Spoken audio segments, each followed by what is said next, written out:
I told you I'm a work in progress, okay? I had a battery situation and the whole thing just shut off. Anyway, I tried. I'm trying, I should say. So, deep cuts from erotica. Let me tell you. Okay, so where did I leave off? Sex, whatever, yeah. This whole album was crazy. Okay, so I'm going to tell you a story. My uncle, my mother's brother, lived in San Francisco. He lived in the Castro. He was amazing and fabulous. And he would come home sometimes. Do I have to say he was a big queer? But he was. He would come home sometimes and bring gifts. You know, sometimes he would bring his own stuff. And the year of the sex book, he came home. Or maybe he bought it while he was here. He had 2 copies. One was sealed, but one was open.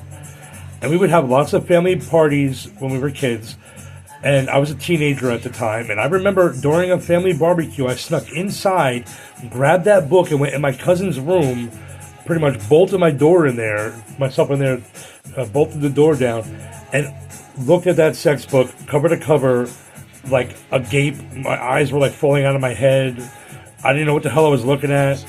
At one point, I thought a dick was a toe. I'm sorry. Strike that, reverse it. A toe was a dick. I don't know what the hell I was looking at. Vanilla Ice, Big Daddy Kane, honey. I was like, there was a lot going on. Madonna with the hair, naked, everything. It was just amazing. The lesbianism, the gender queerness, the gender fuckingness of it all, whatever. It was pretty amazing. So this whole era was just amazing. The Girly Show on MTV, on HBO, with Carrie Ann Inaba with the bald head, naked, or like almost naked, going down that pole. So like the whole erotica era, that whole, you know, mid to late 90s era Madonna is just so like, there'll never be anything like that. Because I hope we never get that repressed, that we need an artist to come back out and be like, hey, it's okay to have sex, you know? Although Madonna has songs about eating, never mind. I don't know, almost every album. God bless. So anyway, we just listen to Deeper and Deeper though. Because it is deep cuts, but Deeper and Deeper is just, let's do it. This will be my like special guest star. Deeper and Deeper on Deep Cuts, because it's just the best song. And talk about video, imagery to song and Madonna go hand in hand. This video was it. I mean, it had everything in it. It had the Warhol people. It had, rest in peace, Hollywood Lawn. There's other people in there that I'm obsessed with. Shichi Larue's in there. Shichi Larue, she says. Very famous drag queen and porn director and just legend. Joey Arias, hello, who I met at the Madonna concert in like the hallway. I was like, oh my God, it's Joey Arias. I ran right up and I was like, I love you. You're a legend. Can we take a picture? And we did. I met like everybody that night. I met Sarah Paulson. I met Demi Moore, Andy Cohen, Anderson Cooper. What's her name? Kelly Ripa. Everybody in the grandma. But Sarah Paulson and I became quick friends. Joey Arias and I got a nice picture together. It was just a fabulous. Oh, Amy Schumer. Yeah, the Madonna concert this year was lit. I used like a portion of my tax return. Half my tax return went to get into LA to see Joni, and the other half pretty much went to Madonna tickets on the floor at MSG. I treated myself. YOLO, honey. Yeah. So Deeper and Deeper is the best song. It's got such a great sentiment to it too. It's got very deep, profound lyrics, but it's such a nice beat too. What's his name? That really good-looking actor with the blue eyes, who was in that awesome movie I liked about an octogenarian who like escapes the home. I'm really bad with names. Keir something or other. He's also like a German star that was in. He was in Warhol's Frankenstein that was directed by Paul Morrissey.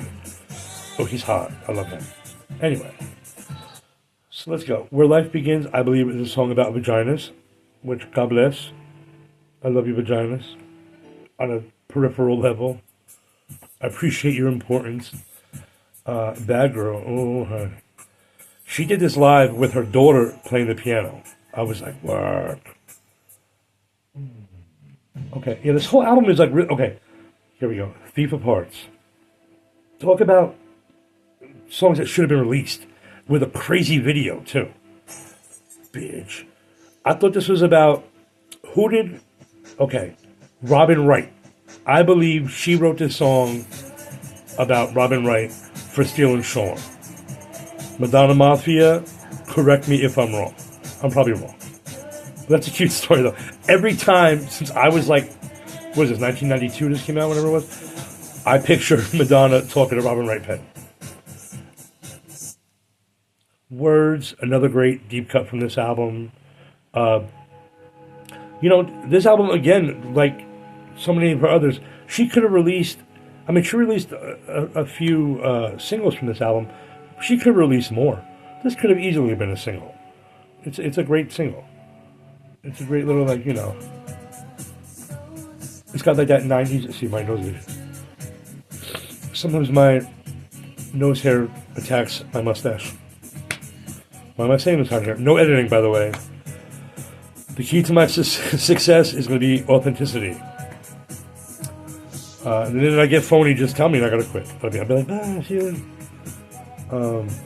just kidding. I just want it to be as entertaining as possible. Like we're hanging out, you know what I mean?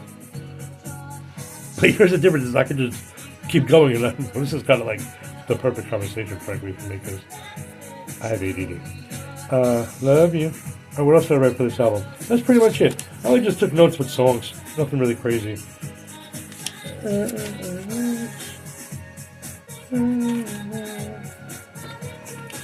This song could have easily been a single. I would have bought it. Maybe it was. Madonna Mafia. Don't yell at me. Rain, one of her best songs ever. But yeah, why is it so hard? Again, hold on. Why don't we release this today, Madonna? Why is it so hard? Remix. Because this could be for right now. The way people are. Everybody's so nasty to everybody for stupid reasons. It's like, what? Anyway. Moving right along. So after this, Madonna took a break, and she got this album like borders. It gives me like hip hop vibes or whatever. But then she really wanted to hire hip hop and R&B producers for this next album.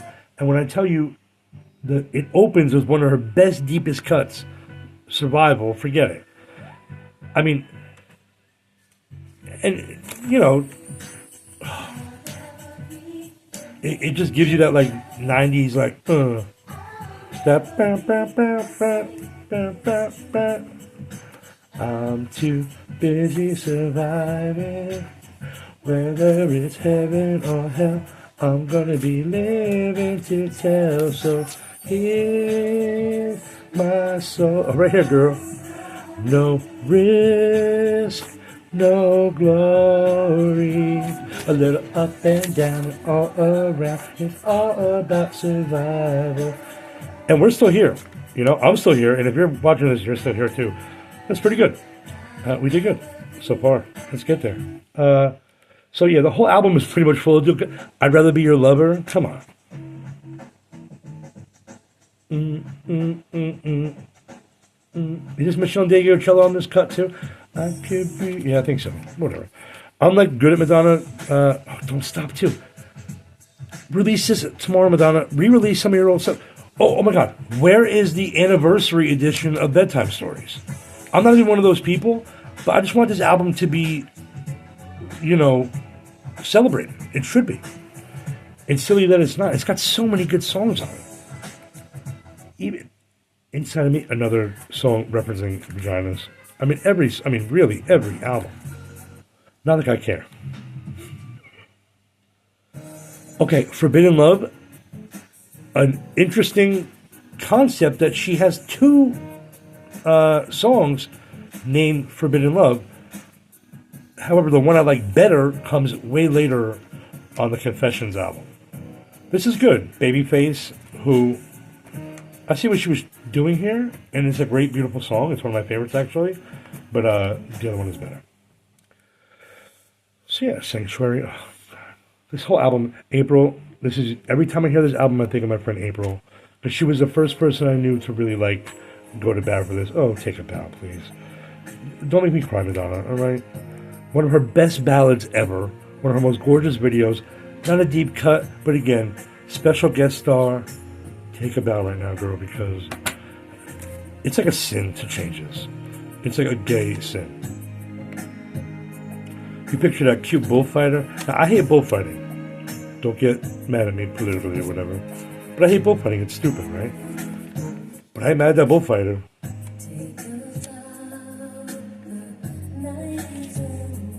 And as an actor, the imagery and the metaphor of acting is not lost on me. Also, I like the idea of letting go because I'm, really trying to do that with some things. Can have baby face, but beautiful voice. I like she uses him so perfectly here too. It's like I think they wrote the song together too, which I love. It's like it feels like a collaboration. You know what I mean?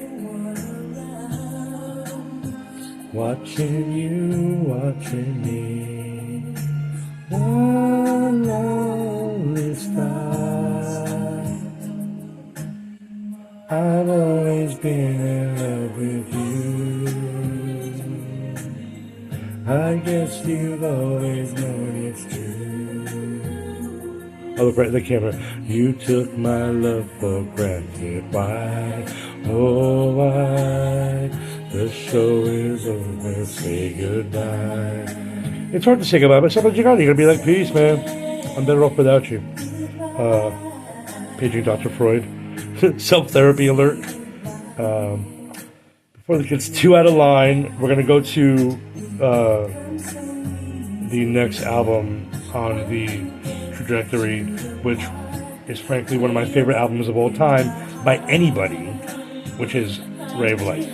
Now, at the end of the day, Ray of Light is her masterpiece. All right, girl. Let's go. Thank you. Ray of Light is her masterpiece. You can fight me on that. I don't care. It just is. It's flawless. There's not a bad song on the whole album. It starts off with a deep cut that's just one of her best songs. Substitute for Love is so honest. Okay, obviously I love Joni, whatever. This album, on so many ways, reminds me of Blue, and this song reminds me of those songs that Joni writes about being like an artist, And Substitute for Love is her, I traded fame for love without a second thought. I mean, it's like, here she is almost like 40 probably at this time, and she's like freaking out. She has no, I think she had lourdes, she was pregnant, that's right. It's just, her life was like in a interesting place, But she got exactly what she asked for. She wanted it so badly. Running, rushing back for more, I suffered fools so gladly. But now she's having a change of mind, a change of heart, which is so. Hot tip: this is a great album to put on when you come home after a night out. Number one, especially if you come home alone, which I do sometimes, which is fine. I like being alone. Most of the reason why I'm alone is on purpose. But should I wait for you? And like the bridge of this song is maybe my favorite bridge of any Madonna song. The Famous Faces, Far Off Places part. Let's just keep going, because the thing about this, look, Swim, another non-single, one of her best songs. Where's My Girl Shannon? Because this reminds me of driving around New York City with her back in the day. So bad. Now, you guys know what sense memory is, obviously. I mean, not obviously, but if you don't know, it's when something, a sense, triggers a memory. It's that obvious, okay? It's an acting tool, but it's also something that, when you recognize it, is very prevalent in life. Music, to me, is like so strong. Now, I have a very strong memory as it is, but songs can bring me exactly right back to a time and a place. And this album will always remind me of my life was like on a very nice trajectory at that point, where I was following my acting career, and me, my friend Shannon, my friend Nick used to hang out a lot, and I used to be at rehearsal in the city for a play. He'd pick me up, she'd be in the car with him. We would go from here, there, and everywhere, do all kinds of things in the city. And this album was not usually, most of the time, part of the soundtrack for that. So it always makes me think of those awesome days. Also, I used to drive. I don't drive anymore, but I drove at the time. And it just reminds me of one time I got lost somewhere in the East Village with this album. And I said, who cares? Put the windows down and just bump. And by somehow osmosis, or whatever, like, I found my way out, You know how that is in the city, So yeah, this album is just really, that brought me right there, by the way, this song, right there. Candy Perfume Girl, I can take it or leave it. Sorry, don't kill me. Skin, again, it's one of her best songs. Single, no single, whatever. Deep cut. It is one of her best songs. And I can say this about a lot of songs on this album, and you're going to hear me gush about this album. If I felt like disrobing, I have a tattoo on the back of my neck of the symbol from the front of the album. And that's how important it is to me. It just reminds me of, like, what could have been, what was supposed to be, and what is going to happen now. You'll see. So it's good. This album will never leave me. It'll always be like a nice, part of me, because it just reminds me of that mindset, just that, like, just imagine windows down with the FDR Drive, what? The video game before there were video games. Madonna. William Orbit too. William Orbit is all over this album. He's amazing. She's collaborated with him a little bit afterwards, but nothing like this. This is a perfect mix of artist, collaborator, and time. Okay?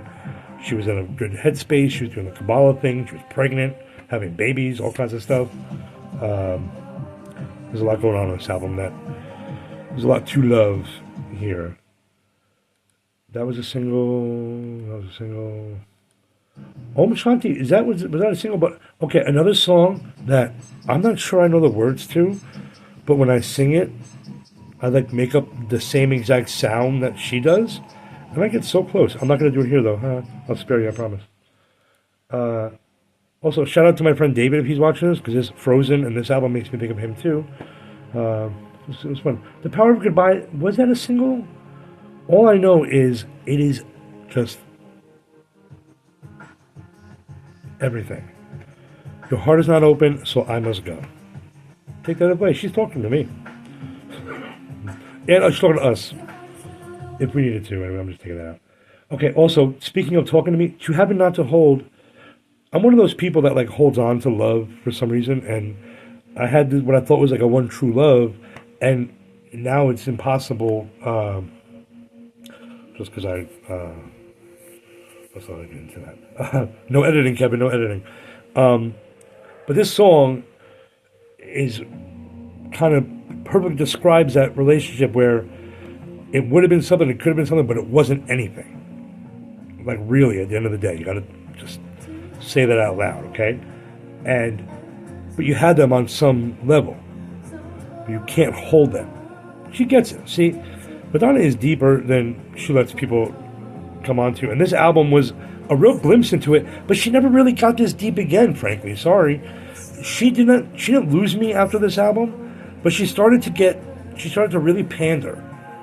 Sorry. I mean, she did. Not the music album. I really like that album. But later on, it's like, come on. Some would argue, though, that the Bedtime Stories album was pandering, too. Or whatever. I mean, who cares? Madonna doesn't pander. She makes the pans. I'm making that terminology up. So I'm actually going to cut this one to Little Star at this point, because this is a song that she wrote about her baby. But I've since sort of, like, incorporated it. One thing in my life that I'm very proud of is that I'm a really fabulous uncle and godfather. And I say that with humility, but it's also true. And as somebody who has no brothers and sisters, how am I an uncle? It's all my best friends' kids, who my closest friends' kids will refer to me as Uncle Kevin as a sign of respect, but I also refer to them as my nephews or my niece or whoever, just out of respect too, because I love them as well. And I never realized that was going to be a part of my life, but it's a great thing to go through. Let me tell you, I'm never going to be a parent, besides some miracle. I don't think so. But being an uncle and a godfather has been an amazing, amazing part of my life that I treasure. And this song is maybe one of the best songs ever written about being a parent and to a kid. Again, Blue, Little Green, Little Star. I'm just saying, I see connections all over this album to Blue, to Joni's Blue. So let's move. Are we going to actually, you know what, this was 20 minutes. Let's cut this here, and then we'll do part 3 as like the last part, up until the present part of her career. So thank you for coming to part 2. And if I give you 3 parts of Madonna appreciation and deeper cuts, will you come? I think you will. So I hope you're enjoying yourself. I'm enjoying doing this. So I hope you enjoyed it as much as I enjoy doing it. So love you guys.